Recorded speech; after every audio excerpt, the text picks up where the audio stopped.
ہر شخص کے حصے میں میرے نبی پاک نے عزت لکھی، ہر شخص کے حصے میں۔ رسول پاک نے وقار، رشتوں کو حضور نے اتنا مضبوط کر دیا، اتنا مضبوط کر دیا کہ رشتے رشتے نہیں درد بن گئے۔ ماں کا نام آتا ہے تو آنکھوں میں آنسو آ جاتے ہیں نا، ماں کا نام آتا ہے تو دل تڑپتا ہے نا۔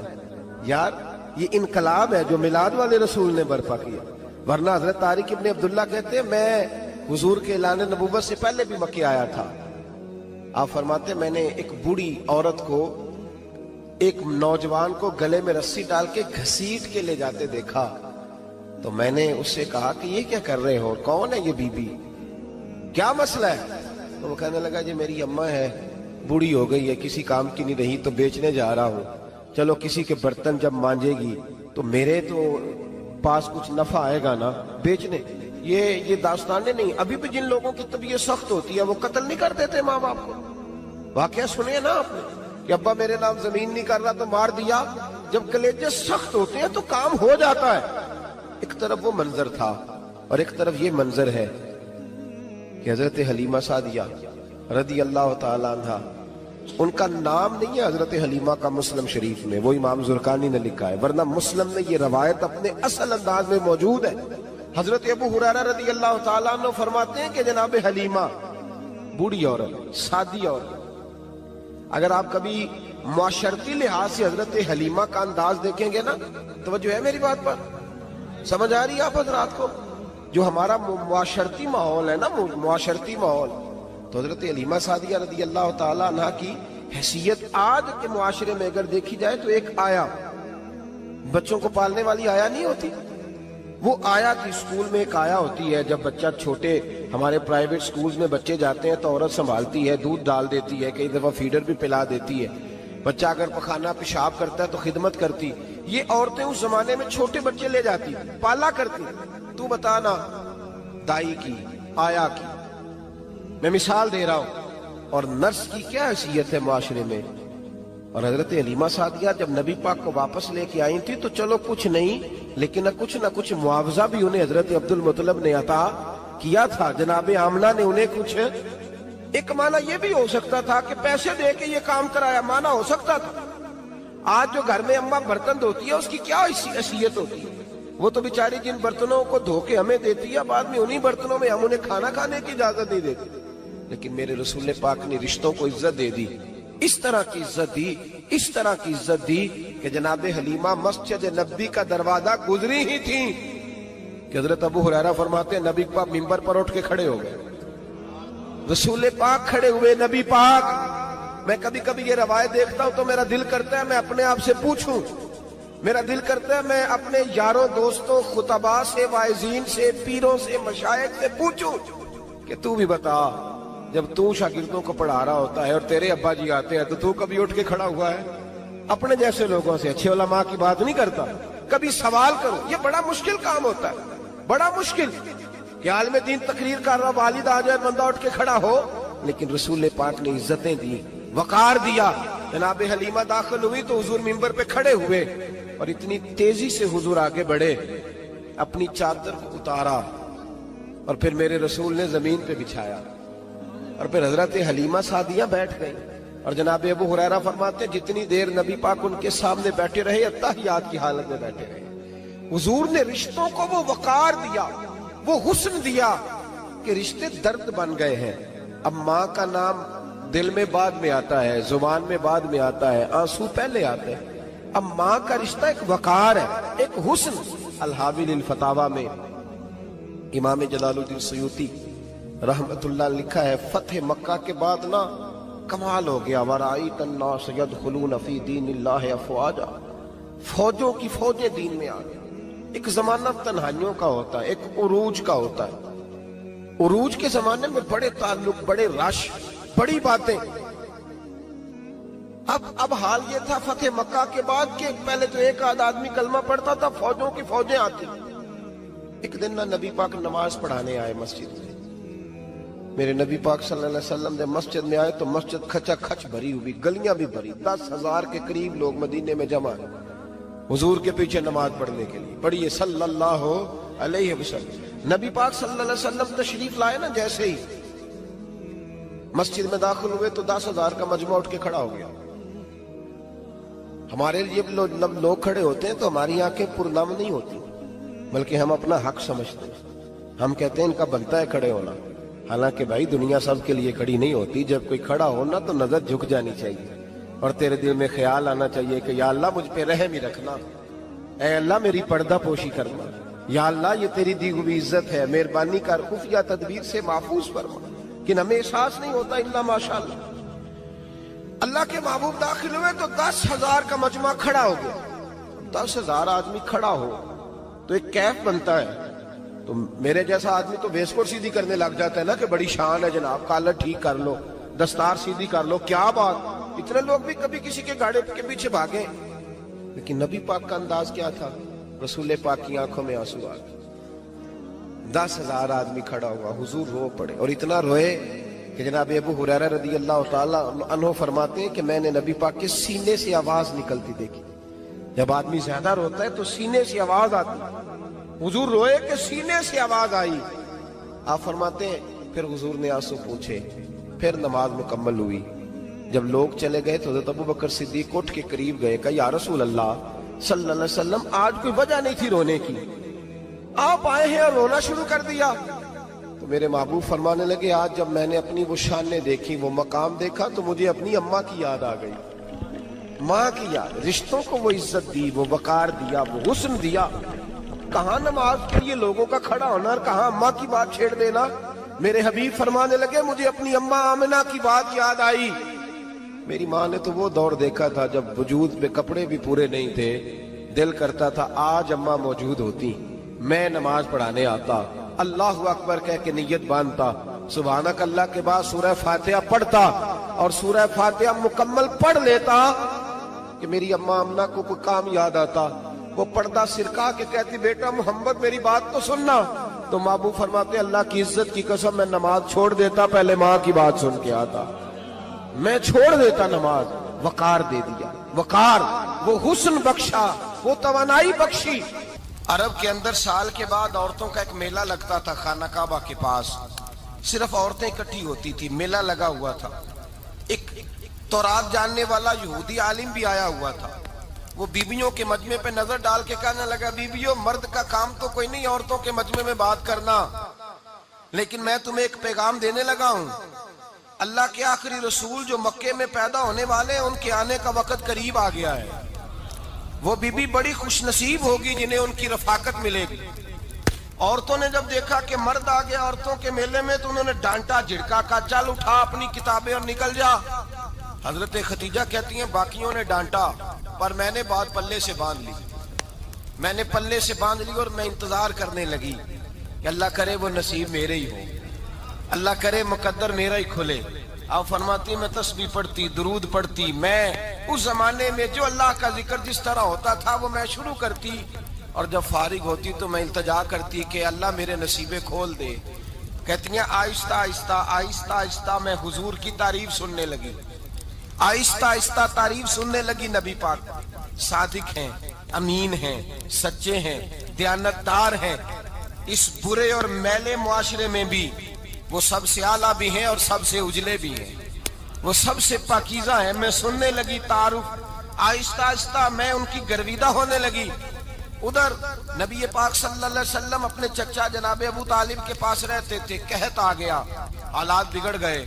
حضور سید عالم صلی اللہ تعالی علیہ وسلم سے چچا کہنے لگے بیٹے اگر مال تجارت لے کے شام جاؤ تو بڑا نفع کماؤ گے، ہمیں ضرورت بھی ہے، اور اگر ہو سکے تو ختیجہ کا مال لے کے جاؤ. اور نبی پاک نے کہا چچا میں نہیں کہوں گا کسی سے جا کے، میں نہیں کہتا کسی سے جا کے، جو میرے نصیب میں ہوگا میرا رب خود عطا فرمائے گا، میں نہیں کہوں گا. مصطفیٰ نے تو نہیں کہا. حضرت ختیجہ رضی اللہ تعالیٰ عنہ کہتی ہے میں نے خود اپنی خادمہ کو بھیجا. میں نے کہا جا کے پوچھو تو صحیح کہ میرا مال قبول ہوتا بھی ہے کہ نہیں، پوچھو. نبی پاک صلی اللہ علیہ وسلم سے پوچھا. حضرت ختیجہ کی خواہش ہے کہ آپ مال لے کے جائیں. حضور نے قبول کر لیا. جناب ختیجۃ الکبریٰ رضی اللہ تعالیٰ عنہ کے غلام تھے، میسرہ ان کا نام تھا. جناب ختیجہ نے ان کو ساتھ بھیجا. فرمایا تین باتیں ارشاد فرمائی. ایک تو فرمایا سارا رستہ غور سے دیکھنا میرے نبی کے ساتھ کیا معاملات درپیش ہوتے ہیں. ابھی اعلان نبوت نہیں کیا، فرمایا ذرا غور کرنا، میرے مصطفیٰ کا مطالعہ کرنا اور مجھے واپس آ کے سبق سنانا، وہ جو تم نے چہرہ بددعا کی تلاوت کی ہو ذرا مجھے واپس آ کے سنانا، جنہاں نے دل پر جانی ڈٹھا ہو اکھیاں ہی تک لیاں، تو ملے ہوں تے ساجن ملیا ہوں ناساں لگ پئیاں، ذرا جا کے نا تلاوت کرنا اور مجھے اور دوسرا فرمایا تم میرے غلام ہو تو مصطفیٰ کے بھی غلام بن کے رہنا، میں سنتی ہوں کہ کردار کے، افکار کے، نظریات کے، عظمت کے بلند و بالا، وہ جیسے کہیں ویسے کرنا۔ اور تیسری حضرت خدیجہ نے نصیحت فرمائی، فرمایا محمد ابن عبداللہ صلی اللہ علیہ وسلم کی رائے سے اختلاف نہ کرنا، یہ چلتے ہوئے معاہدہ کیا، جو وہ کہہ دے سو کر جانا۔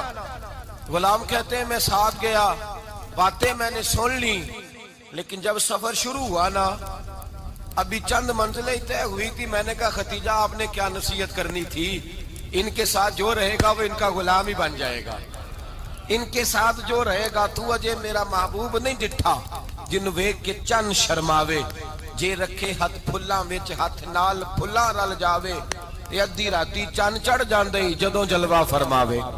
فرمایا جو بھی ساتھ رہتا غلام ہو جاتا۔ میں اسرا کہتے میں گیا، تجارت شروع ہوئی، کہتے ہیں نبی پاک صلی اللہ علیہ وسلم جب منڈی میں پہنچے تو لوگ قسمیں اٹھا اٹھا کے مال بیچ رہے تھے۔ اللہ کے محبوب جب گئے نا تجارت کرنے تو ایک آدمی کہنے لگا چلو معاذ اللہ بتوں کے نام تھے لات و منات، کہنے لگا لات کی، عزا کی، منات کی قسم اٹھاؤ، تو نبی پاک فرمانے لگے ان کی قسم اٹھاؤں جن کا میں نام لینا بھی پسند نہیں کرتا۔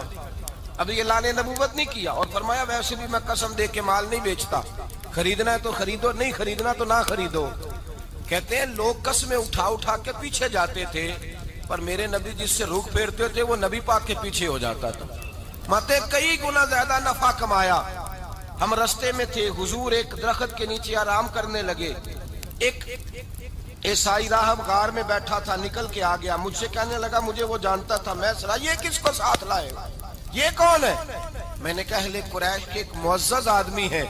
کہنے لگے یار جس درخت کے نیچے یہ لیٹے ہوئے ہیں یہاں عام آدمی نہیں لیٹ سکتا، یہاں وہی لیٹے گا جو اللہ کا سچا رسول ہوگا، یہاں دوسرا کوئی لیٹ ہی نہیں سکا، یہ رسول ہے، ان کا خیال رکھنا، خیال رکھنا۔ کاش میں اس وقت تک زندہ رہوں جب یہ نبوت کا اعلان کریں۔ میسرہ کہتے ہیں میں غلام ہو گیا، نبی پاک صلی اللہ علیہ وسلم کی ادائیں مجھے بھانے لگی۔ جب واپسی پہ نکلے تو گرمی بڑی شدید تھی، فرماتے ہیں جب دھوپ تیز ہوتی تو بادل کا سایہ آ کے حضور پہ سایہ کر دیتا، بادل کا ٹکڑا نبی پاک پہ۔ اللہ جانے کہاں بیٹھ کے لوگوں نے کتابیں پڑھی ہیں جو کہتے ہیں 40 سال کے بعد نبی بنے تھے، پتہ نہیں کہاں بیٹھ کے کتابیں پڑھی ہیں۔ ہم نے تو جو سیرت پڑھی ہے وہ بتاتی ہے کہ تیری حیات پاک کا ہر لمحہ پیغمبر لگے، ہر لمحہ پیغمبر لگے۔ یہاں تو وہ لوگ جو کئی سال پہلے 20 اور 25 سال پہلے حضور سید عالم صلی اللہ علیہ وسلم کی رفاقت میں رہے، وہ اعلان کر رہے، لوگ پتہ نہیں کہاں بیٹھ کے کتابیں پڑھتے ہیں، کہاں بیٹھ کے۔ میرے نبی پاک سے صحابہ نے پوچھا حضور آپ کب نبی تھے؟ فرمایا ابھی آدم کی مٹی گوندی جا رہی تھی، ابھی آدم کی مٹی گوندی جا رہی تھی، میں تب بھی اللہ کا رسول تھا۔ میرے بھائی نبی رحمت سید عالم صلی اللہ علیہ وسلم کے غلام حضرت خدیجہ کے غلام کہتے واپس آیا، اور پہلے بھی کئی دفعہ حضرت خدیجہ کا مال گیا تھا، بڑے نفع آئے تھے، پر جو نفع اس سال آیا وہ پہلے کبھی نہیں آیا تھا۔ کہتے ہیں مجھ سے حضرت خدیجہ کی سہیلی بھی بیٹھی تھی، میں بھی آ گیا، اور جناب خدیجہ کی سہیلی کہنے لگی چل مال کے بارے میں کچھ بتا، کتنا بکا؟ میں نے کہا مال چھوڑو، مصطفیٰ کی سنو۔ اور پھر کہتی چلو ٹھیک ہے، بادل سایہ کرتا تھا، چلو ٹھیک ہے، تم سے راہب نے پوچھا تھا یہ صحیح ہے، انہوں نے تیری سارے رستے بڑی خدمت کی، تیرا بڑا خیال رکھا، پر یہ بھی بتا تجارت کیسے ہوئی؟ تو میں سرا کہنے لگا زندگی میں نے بھی ساری گزار دی ہے، پر اس رسول کے ساتھ 4 دن ہی گزارے ہیں، حد ہو گئی مجھ سے، اور کچھ نہ پوچھو، اور کچھ نہ پوچھو، آ میرے دل آمنہ کے لال کی باتیں کریں، اور کچھ نہ پوچھو، بس ذکر ان کا چھیڑیے ہر بات پر، اور چھیڑنا شیطان کا عادت کیجئے، بس مجھے حضور کے تذکرے بیان کرنے ہیں، ذکر مصطفیٰ کرنا ہے۔ حضرت خدیجہ الکبریٰ بڑی متاثر ہوئی، کہتی ہیں مجھے درجنوں لوگوں نے پیغام نکاح دیا تھا، پر میں نے سنی نہیں تھی، میں نے نفیسہ کے ہاتھ پیغام بھیجا، میں نے کہا میری عمر 40 سال ہے، ان کی 25 سال ہے، اور میرا احوال اور طرح کا ہے، وہ شہنشاہ ہیں، جا کے پوچھو تو صحیح